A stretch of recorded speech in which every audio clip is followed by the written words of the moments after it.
Hello, welcome back to the channel. Today we'll be doing a review of the first round picks, quick impact grades, things I've thought about. Just give me some time because you don't want to do grades immediately because you'll end up with some viral clips and freaking out. But might do that tonight with the second round. I always think the second round is usually a bit more interesting because you kind of get the feel of how the draft's going. Because we kind of saw quickly, just a little overview, right? We've seen a lot of things happen here with a lot of different positions and people we thought were going to go certain places that didn't end up going there. I mean, obviously, people had Will Levis going as high as number two, and he's still on the board. As of taping this, it's afternoon, about 5 o'clock on Friday. He still, potentially could be going pretty high on day two, but he was supposed to go pick two. Gambling odds wise, he was like minus 1,000 at four, and he's still on the board at 34 probably. So a lot of teams did try and call up and get him, but we saw that those different positions really kind of were falling, and some guys that we thought were going to be bona fide first round picks were still waiting in the green room. We had four guys waiting in the green room. So I think day two could be more interesting. So I'll get some content out about that. I just thought I would go start through here, do some picks, and chop these up, maybe get some short clips, put it on the channel, and see how the shorts are working because they've usually done pretty good on the channel. So obviously we had the big trade. This is the first and probably only pick that we were not surprised about. Bryce Young, Carolina Panthers, right? My personal favorite quarterback in the draft. I'm glad that people that know what they're talking about agree. Makes a lot of sense. And he goes here number one overall. I mean, you can't really grade anything other than that. You get a franchise quarterback and, limited bust potential, in my opinion. Up next, CJ Stroud. Now, this pick was all over the place. And obviously, I'll do these two together. Will Anderson obviously ends up being pick three. He was supposed to be pick two, but they're both in the Texans, so who cares? Was that quick moment where we thought the trade was going to pop up. There was a few guys that tweeted out, some of the big insiders, that the Titans traded up to three along with DeAndre Hopkins and got a pick three in DeAndre Hopkins for 11 and a future pick or something like that. They never really ironed out what happened. But we saw earlier in the day, super early yesterday, that it was going to be a hypothetical trade or a contingent on Stroud being there. And obviously he wasn't. And that trade kind of disappeared. And then right after that, Stroud went from like plus 1,000 to minus 1 million, to go number two. So we kind of knew this was coming. When it got super interesting was when it said there's a trade at three. We're like, okay, is this going to be the Lions? Is this going to be the Seahawks? Is this the Eagles? Someone moving up to get Will Anderson? It was the Texans moving up again. And I forgot who it was, but one of the guys that had one of the more famous mock drafts now predicted this exact top three. He had Will Anderson, Houston coming back up and getting him at three. So that's something to look out for next year. If you're looking for a predictive mock, he might have a really good idea on one of the most unpredictable mock drafts, unpredictable drafts in general. He had a pretty good idea. So for that matter right there, I give an A to CJ Stroud. Again, second best quarterback in the class. Sucks you couldn't get the top guy, but it's nice. And then an A plus for Will Anderson. You go up an unprotected first round pick next year, but by immediately adding some pretty good veterans in free agency and adding the second best quarterback and the best player on the draft and almost everyone's board, Will Anderson, you instantly make it that much better. You give DeMeco Ryans a really good guy to help build that defense around, in his opinion, in his way. So Texans get a real good grade from me. Up next here, you have Anthony Richardson to the Colts. The first polarizing pick of the draft. I myself am a massive fan of Anthony Richardson. When I thought they were going to go with Will Levis here, I was like, they're going to regret this forever. But as we saw with the Pat McAfee show and some of those clips there, that Ballard and Steichen were pretty much unified that Anthony Richardson was their guy for a long time. It makes way too much sense, with Shane making his name to most people as the Eagles offensive coordinator and getting him this job. He was able to get that success largely through Jalen Hurts, right? And now you get a taller, faster, stronger, some would say even smarter Jalen Hurts in Anthony Richardson. You can just go that much further. You've got so much out of Hurts. Obviously, it's not a guarantee. People really like to spin that narrative out of me when I'm talking about how much I like Anthony Richardson. I think there's a 25% chance he's a first ballot Hall of Famer, generational top five running quarterback. Freudian slip there, running quarterback as well. And then there's a probably 50 to 60% chance he's a bust and fails out of the league because he's got some issues throwing pretty simple balls that you could like be throwing to your friends in the backyard, right? But he's got the athletic freak in him that he can, use that to get out of those situations and run for 20 yards if needed. Hopefully that'll help, you know, free up the defense and, hopefully he won't get banged up as much doing that. But with such a good offensive line in the Colts and a really good running game with some pretty good tight ends and a few stud receivers, that team has been begging for a quarterback since Andrew Luck. And I think they finally got their guy. I don't know if he'll start right away. I think he will because he's not nearly as much of a project as I don't think a lot of people think he is. But I do love this pick. A+ for me. Up next, we have the Seattle Seahawks. They obviously got this pick in the big trade for Russell Wilson last year with a lot of success. A lot of people thought they were going to be picking top 5, but they didn't think it was going to be the Broncos pick via them that they were going to be doing it. So they took Devin Witherspoon, the 5'9" corner out of, actually, I think 5'10" technically, out of Illinois. Not the biggest fan here. When you're getting drafted this high, you got to have some X factors, right? He's not super big. He's not super fast. He's not super anything. He is an unbelievable guy to watch. He's a very fun, physical guy. If he does it right in the system, it's good. But you look at their success with Tariq Woolen and a few of the other guys, and you would have thought they would have taken Brent later, the Kansas State corner is huge, or even Christian Gonzalez, who's super fast, hyper athletic, and kind of put him in that defense and make some, remake the Legion of Boom. But part of the Legion of Boom was cocky, swaggy guys that would knock you on your ass. And he definitely will do that. Only red flag for me is, especially as a Big Ten guy, big Michigan fan myself, who exactly was he guarding in the Big Ten? He didn't play Ohio State this past year, so he didn't have to deal with Marvin Harrison.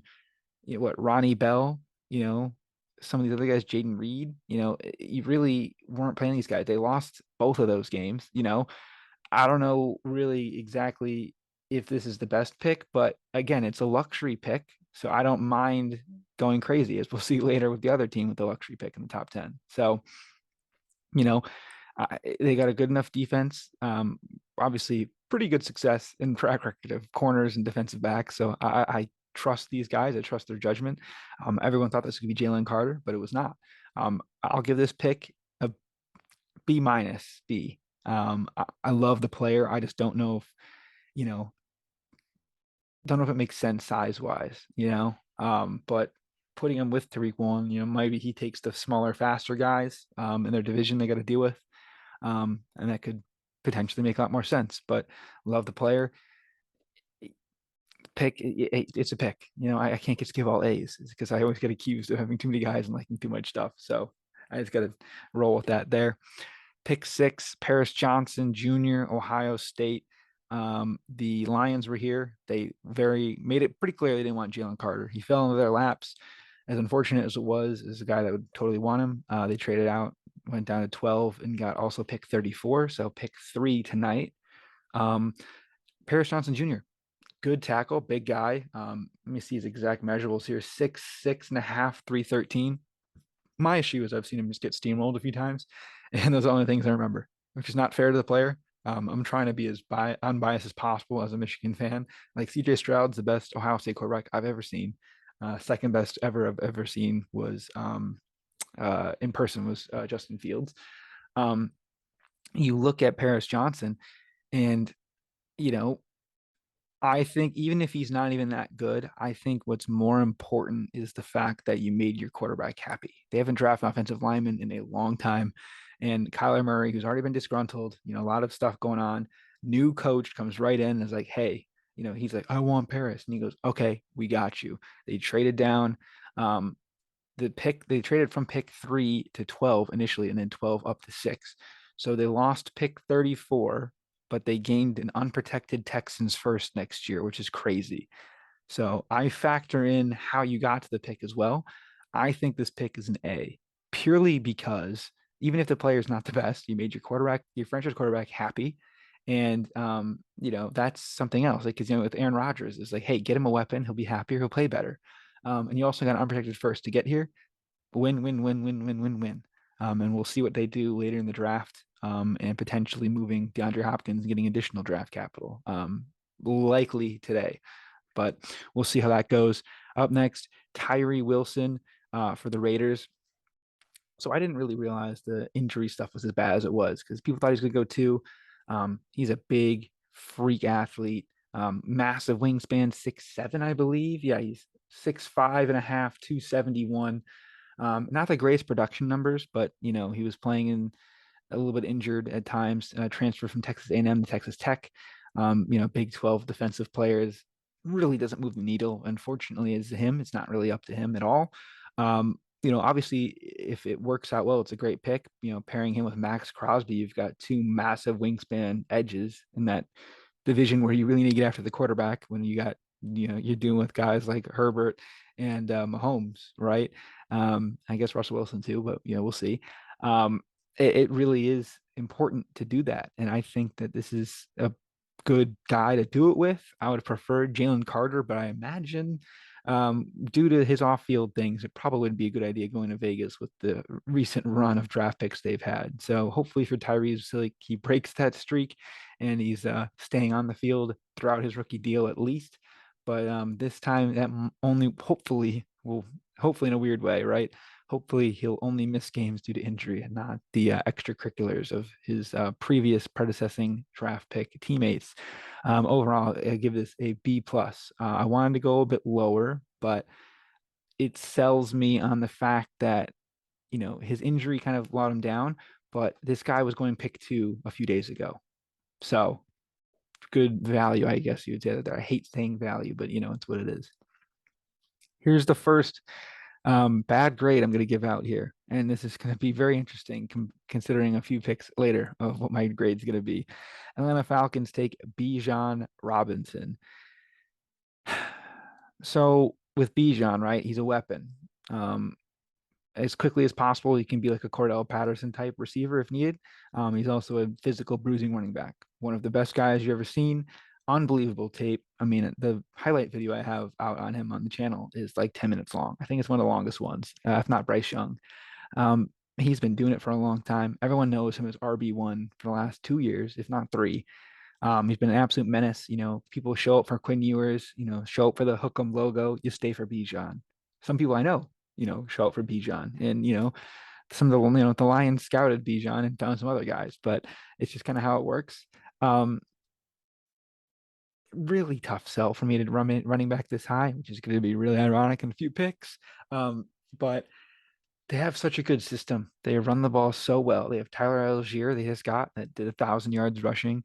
And they did the same thing with Cordell Patterson, and it's kind of like, hey, listen, Arthur Smith, it makes sense. He picked not picked Derrick Henry, but was the coordinator over in Tennessee with Derrick Henry, and his ability there to make that work, helped him get a professional job. Again, not a professional job, but a head coaching job, right?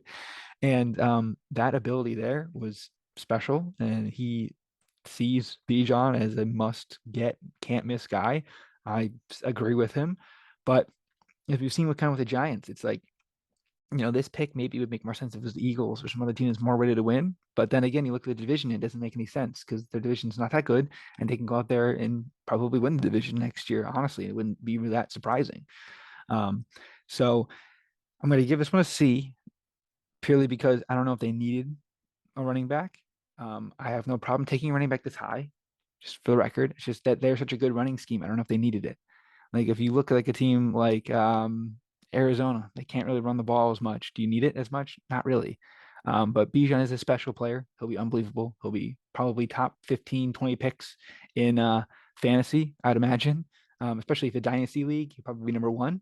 But very excited to see how he pans out, and hopefully he doesn't get mad at the C. And actually, if he found out, it would be pretty cool regardless. But moving on to Jalen Carter. Now I want to give it an A plus. I should give it an A plus. I'm just gonna give it an A minus purely because of the off-field stuff. That's it. Guys, probably obviously the best defensive tackle player. Him and Will Anderson are 1-2. Best player on the championship winning team again this year. So falls right in the Philly lap. Put him with that crazy defensive front. The rich get richer, and we move on. Good pick from the Eagles, A minus. Just because the off the field concerns. I mean, value alone, you got him so much farther down than people thought. A plus. So the Eagles got pick 9 from the Bears, who are now at pick 10. It was a 2024 fourth rounder, was the pickup for the Bears to move one spot. I don't really know why, but hey, go up and get your guy. I have no problem doing that. Bears, Darnell Wright, tackle, Tennessee. People thought it was going to be Skoronski. He obviously went next, as you can see here. But Darnell Wright, big guy, much bigger of a frame, bigger arms than Skoronski. A little bit less positional value in the sense that he only can play tackle that we've seen. I don't know how easy it is to kick in a guard. Obviously, I'm not a lineman myself, but he can play tackle, left and right tackle, despite what some haters say online, because he was getting into the DMs with some writer that said he only could play one of the sides. And he did a pretty good job against Will Anderson. Will Anderson has said that he was the toughest guy he faced, so that's a pretty glowing praise. And he goes top 10, and he'll help protect Fields. So, a bit of a mobile quarterback in terms of Hendon Hooker. He may have a bit of experience there, but it probably would be something that would be tough to learn. It's just my opinion, but we'll see how it goes there. And it's got to have good cardio, being that Tennessee offense. They're running up quickly to the line. I mean, I'll see what his measurables were. 6'5" and a half, 333. Biggest, I believe, is the biggest lineman in the draft. So hey, works for the Bears, and it checks out. Speaking of the Bears, Peter Skoronski, the guy that most of the fans wanted, goes the next pick to the Titans. Titans got rid of their entire offensive line, obviously led by America's favorite Michigan man, Boston with the Boys member, Taylor Lewan. But Skoronski, I haven't even given the grade on Darnell Wright. I'll give him a solid A. Solid A. Can't complain. Skoronski, a bit of I'm going to go A minus, B plus, just purely because he can play all the positions on the offensive line, plug and play, help out whoever the heck their quarterback is. Maybe they take Will Levis later. We don't know. As of now, I believe technically it's still Ryan Tannehill. So only because he's a B plus, just purely because I think that there's much different things they should have addressed. But then again, if he's a top guy on their board, I trust him. Vrabel loves football guys. He's a football's guy, dressed up as his grandfather, who was playing for Lombardi and had a lot of success with the Green Bay Packers a long time ago. So hey, runs in the blood. Up next, we have the first super controversial draft pick, Jahmyr Gibbs. Now, here's where we'll do the little rant on Jahmyr Gibbs and positional value. A running back in the first round is a big no unless it's a super generational can't miss guy. Jahmyr Gibbs is not a running back. Now, it says RB right there, right? He's not a running back, in my opinion, at all. He's more of a do-it-all offensive weapon thing, comes out of the backfield. He's gotten comparisons to Alvin Kamara, even like a Darren Sproles type thing, Percy Harvin. He did a lot of receiving at Alabama. He did a little bit of that when he was at Georgia Tech before he transferred to Bama this year. He's very fun, very fast. He was going to go pick 15, according to Brad Holmes and other insiders, to the Jets, but the Lions traded back and got their guy. They were talking about how he was super high on their board, even above Bijan. I don't know about that, but I'd rather do what the Lions did than what the Jets did, right? Go up, get your guy, make it happen. Obviously, they didn't go up, but go up in the sense of people didn't really think that he was going to go this high, right? Lions fans are booing a bit at the Ford Field watch party. A lot of people around me were super confused, and I was like, listen, I love the player. Pick 12 is maybe not the best spot, but I'd rather have him on my roster and deal with people saying you overdrafted than be sitting at 18 and he goes at 15 and excels with Rodgers and the Jets. I give this pick B plus. Okay. I love the player. I trust everything about the system and the process that went into it. It's just I can't give it an A, or otherwise I'll A, see as a homer, and B, there's a tiny bit of value in the positional value nonsense, but I'm doing what I can here. I really do like the pick, and I'm very thrilled that he's on the football team that I support. Up next, Lucas Van Ness, big freak, get after the pass rusher, a bit of Rashawn Gary in him, where it's like kind of underperformed in college, but comes in a bit raw, bit of a freak. Solid B for me. I don't like that he's going to be trying to chase down Jared Goff and Jahmyr Gibbs of all people. But it is what it is. And the Packers continued to not draft offensive weapons. I thought they might have out of spite or to help out their younger, unproven quarterback. But the Packers do the Packer things. So up next, Broderick Jones. Now, this is where, again, we talk with the discussion. They traded up with New England, got their guy they wanted, Broderick Jones. They jumped over the Jets, who were thinking of taking probably Broderick Jones after it. And the Jets, I give it an A plus for the Steelers. Got a big Georgia tackle, only had to jump up a few spots. But the Jets, for me, you get a D minus. Will McDonald's a fine player. You could have gotten him in the second round, which I know is very contradictory of what I just said, but it was clearly not your first option. Clearly wasn't your second option. So you got your third option by sitting there and doing nothing. Your cute little pick swap cost you Broderick Jones, right? If they stayed at 13 instead of at 15, they'd have been able to get the guy they wanted in Broderick Jones. Jahmyr Gibbs is who they obviously wanted, but the Lions were like, absolutely not. That's ours. So that's kind of the juxtaposition you put yourself in. Would you rather be the Jets and stuck with a guy you don't necessarily like as much with Will McDonald in a position of absolutely zero need? Okay. Jahmyr Gibbs at least is a bit of a patient of need because we're clearly not going to bring back Swift. But you look at Will McDonald and you're like, okay, I mean, his highlights were jumping over cars. It's like, okay, how's that get after the quarterback? Could he thrive in this system? I think it's a good spot for him to land. Obviously, again, could have gotten him maybe in the second round. I know I keep contradicting myself in the sense of doing that, but I just think that had a little bit of a head scratcher, and more of the D minus out of it is you didn't get, not the value, but you didn't get the guy you clearly wanted, and you kind of had to settle because you sat there and got complacent and tried to get cute. So moving on to the Commanders, Emmanuel Forbes, really interesting player, 6'1", 166, lightest guy they've ever had in the combine, I think in 20 something years, play corner. Some kickers that are later, but it's what it is.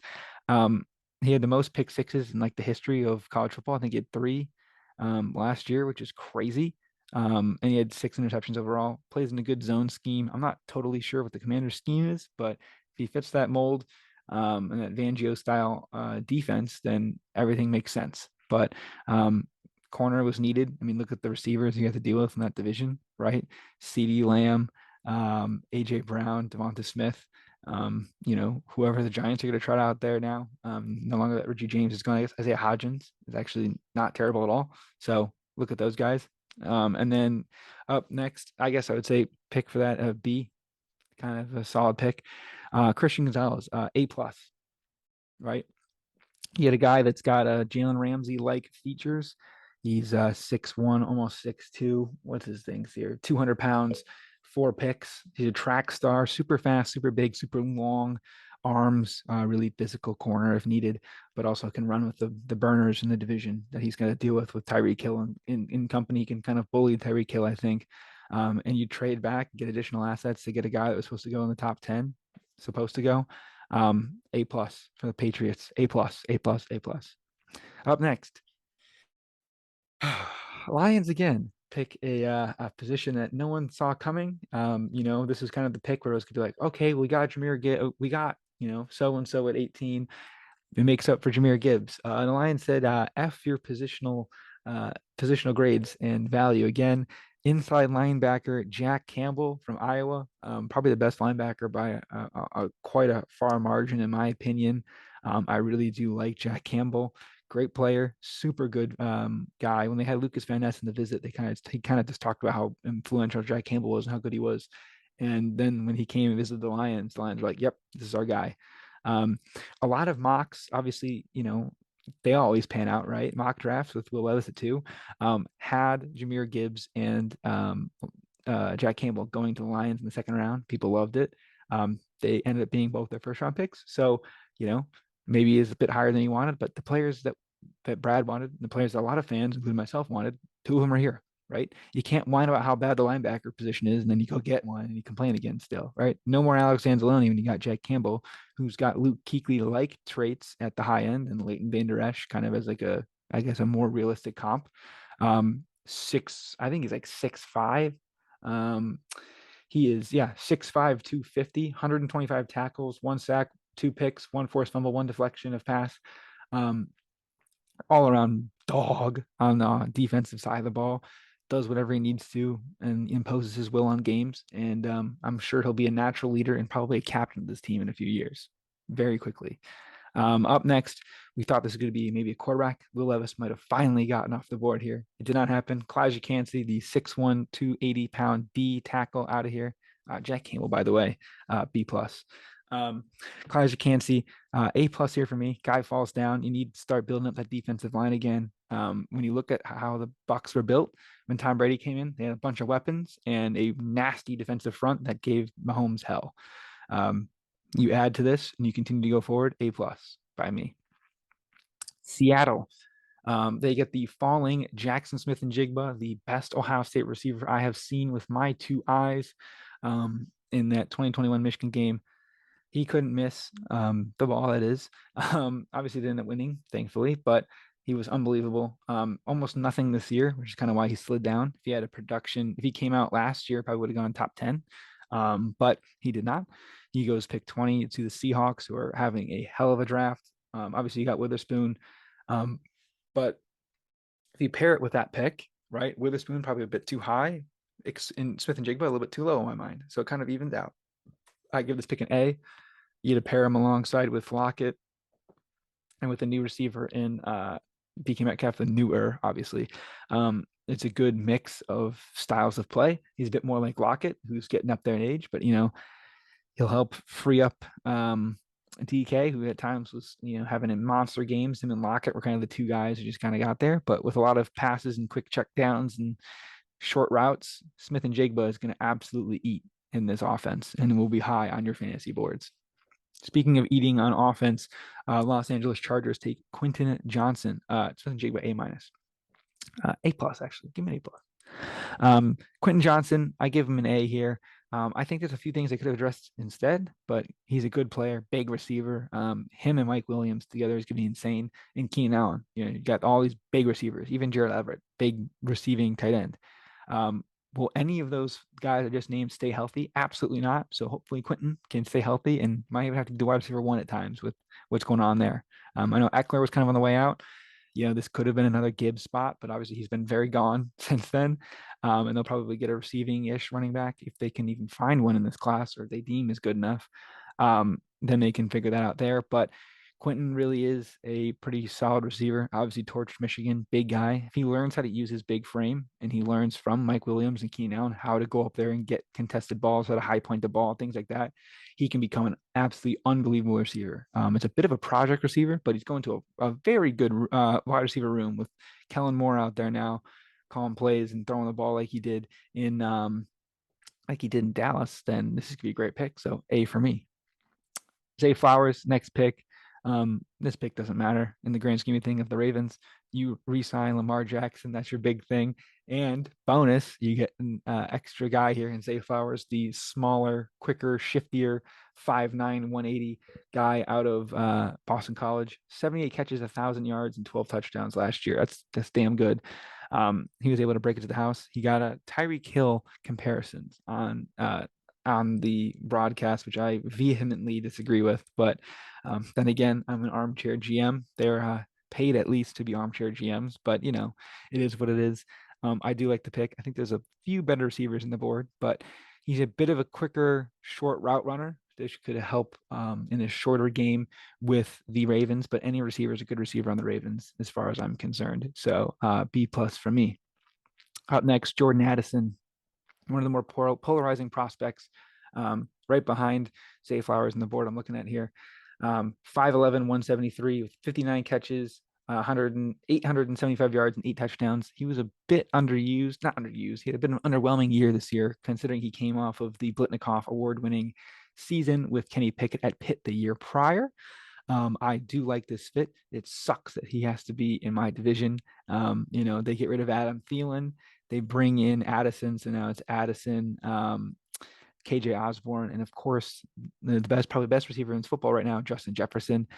Absolutely freakish offensive core here. He's gotten Stephon Diggs comparisons, and he goes to the team that drafted him. So we've kind of seen that they've been able to pump out receivers, and they got a lot of good value and use out of the receivers. So he's going to be in a great spot, great system. A- for me. New York Giants, um, victim of the run of receivers, four receivers right in front of them. They couldn't really do anything about it. Deontay Banks, corner, Maryland. Pretty good fallback option. People had Banks super high. Giants jumped up and got their guy. They traded up with Jacksonville, who traded down twice in, the span of 4 picks, which is crazy. They picked up like a few mid-round selections and end of the draft selections to go from 24 to 25 and 25 to 27. But Deontay Banks, that's their guy. Great corner. I like him a lot. He's my favorite Big Ten corner, which I know is saying a lot compared to Witherspoon. But it is what it is. Big steal here for the Giants. Again, similar to what I was saying with Forbes, you got to go up against some pretty good receivers. Even now add into that Jahan Dotson and Scary Terry, right? To the Eagles and Cowboys receivers you're gonna have to face. So good to shore up a position of need big time with a guy that was falling. People had him as the sexy pick to go super high, but the Giants luck out big time with him falling into their laps, and they're going to reap the benefits. And I'm very happy for my Giants friends. They're going to absolutely love this guy. Speaking of my friends, another guy that they're going to love. Buffalo Bills take Dalton Kincaid, Travis Kelce light. They kind of wanted a receiver. Dalton Kincaid's more of a receiver than he is a tight end, in my opinion. Obviously he's the tight end frame, big guy. He's not really going to block as much. 6'3", 240, 70 catches, 890 yards, 8 touchdowns. Again, I'm not saying he's not a tight end, but I'm saying when you think of a tight end, in my Big Ten mind, it's a hand in the dirt, block a guy and then go run and get him like a Kittle type, right? This is more of a Kelce finesse type. He can block if needed, and I'm not saying he's weak or anything, but he can go out there and make things happen. I didn't make a grade for the Giants again. I've been doing this the whole time. I'm trying to do grades and recaps, but it's mostly a recap, right? A+ for Deontay Banks. Too many A's. I gotta tomorrow when I do the 2 and 3, I'll tone it down a bit. Dalton Kincaid, B+, right? I think that you maybe could have gotten a defensive guy here and gotten one of the other tight ends later, but you got the top tight end in the class, in my opinion, so it can't be too bad. Gonna be a great fit. Dawson Knox has been a little underwhelming for the Bills from what I've seen, with me being out there every once in a while. But I do think that this is going to be a good pick, and he's going to become a fan favorite, and more importantly, a Josh Allen favorite pretty quickly. My home guy, Michigan, once again, as a guy in the first round. It was a bit of a sweat there for a while, but we got ourselves Mazi Smith, um, big D tackle. And all you need to know, I give him an A- here, but all you need to know is with him is he'll help free up Michael Parsons to go and do his thing and get after the quarterback. And you can see that by his reaction to the tweet, to the pick. He was tweeting, going crazy, absolutely loving the pick. And Cowboys fans should be very happy about this pick. He was tweeted out as Nolan Smith because everyone's like, oh, they're taking the Smith, the Smith defensive guy. And it's not Nolan Smith, it was Mazi Smith. But love the pick. I give him an A- here. Anton Harrison, Jacksonville. C. I mean, you got one of the worst offensive linemen in terms of guys in the pick of the litter. You got the last guy there. Still a pretty solid player. Harrison, let's see here, his measurables 6'4.5", 315. Good offensive lineman, but it's tough and underwhelming to get an offensive lineman, and never moves the needle. It really doesn't, unfortunately. But um, helps protect your guy in Trevor, right? He took a lot of hits the last few years. So we want to make sure he's okay and not getting crazy. Additionally, Yuri did a great job maneuvering down and getting some additional picks. I would have liked to see them get beyond Brian Branch, but they did not. Anton Harrison was the guy instead, but trading down twice in a few picks, getting some second round, and I think it's like some fourth and fifths. That's some good work. So up next, Miles Murphy, B+ here. He's one of the weirder ones. Some guys I know on Twitter, like Mark and Philly and the other guys that I follow, this is their guy, and they die on the hill for him. He should be a top 5 pick. He should go super high. There's other guys that have him going in the 40s and 50s.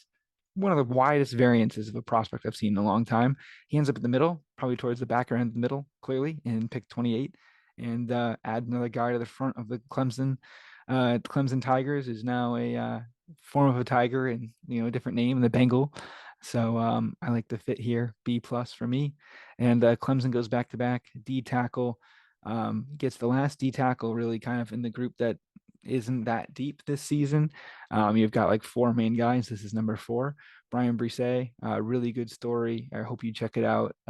His sister passed away with brain cancer in the season. And just the story and the bond that they had was super powerful. He was going through a lot off the field and did what he could to get on the field. At 6'5", 230, he had really underwhelming stats. But again, so much going on off the field. If he gets his mind right, he will be an absolute steal at this pick. Do that little bit of uncertainty. I have to give him a B, but I do like the pick a ton.